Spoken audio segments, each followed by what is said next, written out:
What's up mga boss? Alam ko, hindi lang ako yung nadidismaya dito mga boss. Kasi unang-una mga boss, kahit sabihin na natin na dati po ako may tampo dito kay Casimero mga boss. Pero ang puso ko, siyempre, mananalo pa rin si Casimero mga boss. Kahit na nga yung mga kaibigan natin, kay Saul Sanchez sila, like example, siguro, di na lang natin banggitin. Pero, hindi ko sinasaktan yung puso nila na Casimero pa rin ako. Kasi mayroon tayong isa't isa ng mga opinion mga boss, 'di ba? Mayroon tayong sariling opinion, mga pananaw. Siguro mga boss, ako hindi ko na lang dinala sa emosyon ang lahat.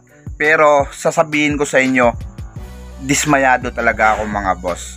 Unang sabak sa timbang, di niya nakuha. Pangalawang sabak sa timbang mga boss, sumobra pa rin. Bakit hindi ko sasabihin na wala siyang disiplina mga boss? Unang-una, yan yung weakness ni Casimero mga boss, yung timbangan, yung sarili niya mga boss. Ngayon, nangyari ulit again and again mga boss.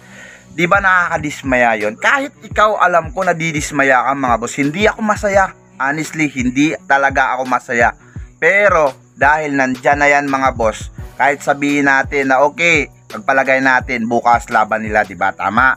And then napakadami na mga demand itong si Saul Sanchez mga boss patungkol dito kay Casimero na yung niya parang cut sweet dito lang hanggang ka lang o hindi ka na sumobra 100 ka lang mga 28 o ganyan, di ba? Napakahirap nun mga boss.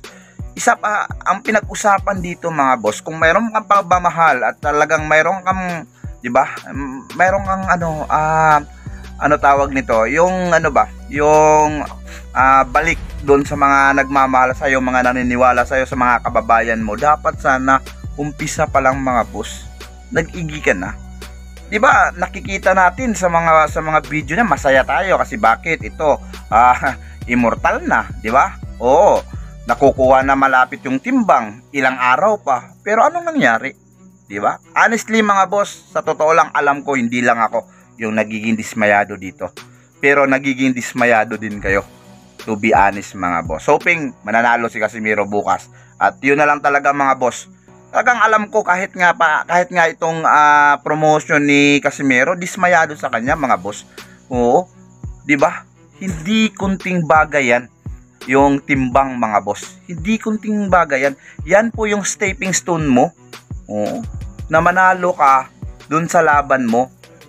Tapos makaharap mo si, 'di ba? Ang expectation natin napakataas to the max mga boss. Pero ano nangyari? Bakit nagkaganito?